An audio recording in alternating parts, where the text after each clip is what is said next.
नमस्कार दगड़ियों, स्वागत है आपका पहाड़ी वाइब्स में। और मेरे आज के ब्लॉग की शुरुआत हो रही है 7 बजे से। और 7 बजे का मौसम दिख रहा था, इतना सुंदर सा, पूरा कोहरा लगा था। और वैसे तो मैं चाय लवर हूँ, लेकिन अपनी नींद भगाने के लिए मुझे सुबह सुबह पीनी पड़ती है ब्लैक कॉफ़ी। और आमा भी यहाँ पे ढूंढ रही थी जोड़े वाले फल, मतलब कि 2 फल जो एक ही टहनी में एक ही साथ लगे हुए होते हैं, क्योंकि आज है बिरुड़ पंचमी। और बिरुड़ पंचमी में जब बिरुड़े भिगाए जाते हैं तो उसमें ऊपर से फल भी रखे जाते हैं। तो आमा यहाँ पे 2-2 जोड़े वाले फल ढूंढ रही थी, एक साथ जुड़े हों जो।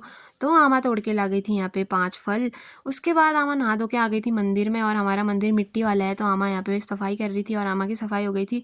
फिर आमा की तैयारी हो रही थी यहाँ पे बिरुड़ भिगाने वाले तौले को सजाने की, क्योंकि हमारे यहाँ परंपरा है कि जिस बर्तन में बिरुड़े भिगाए जाते हैं, पहले उसके बाहर से उसके 5 कोनों में लगाई जाती है गोबर, और उसके बाद लगाई जाती है दूब, और उसको सजाया जाता है दूब लगाकर और शुद्ध गोबर लगाकर, और उसमें भी लगाया जाता है टीका। तो आमा की यहाँ पे सारी तैयारियां हो चुकी थी बिरुड़े भिगाने की, और आमा भिगाने लगी थी बिरुड़े।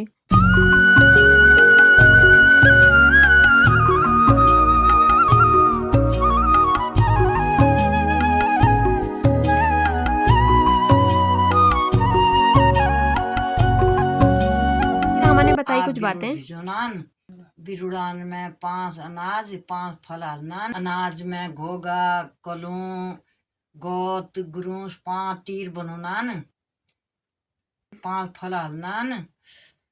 फिर बिरुड़ भिजोनान। बिरुड़ पंचमी दिना भिजोनान, भुलकिन भीतर रोनान, पुरहिन नौ लीजनान। फिर वहाँ गमारा ऊँची बनोनान उल्ला। फिर गमराई बिरुड़ धोनान, फिर गमराई पूजा लगोनान, फिर पै घरी होनान। फिर वो भूली बार फिर अठवाली हुई वहाँ गमरा खाल में जनान, अठवाली हुई उल्ला महेश्वर उल्योनान। फिर 2 दिना व्रत रोनान, फिर वो ये पूजा लगोनान। 2 दिन व्रत लेबेर फिर पूजा लगोनान। 7वां 8वां तुम हिन बहुत बहुत बधाई छ।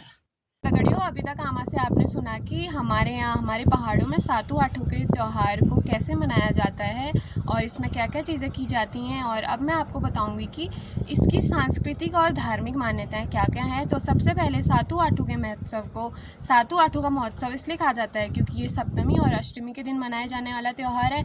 और यह त्यौहार शिवजी और पार्वती मैया को समर्पित है, उनके रिश्ते को समर्पित है। जब शिवजी ने माता पार्वती को उनके मायके में छोड़ दिया था और उसके बाद जब वो उन्हें लेने गए थे वापस, तो जब माता पार्वती अपने ससुराल वापस आती है तो यह त्यौहार उनकी वापसी के रूप में भी मनाया जाता है, उनकी इस खुशी के रूप में मनाया जाता है।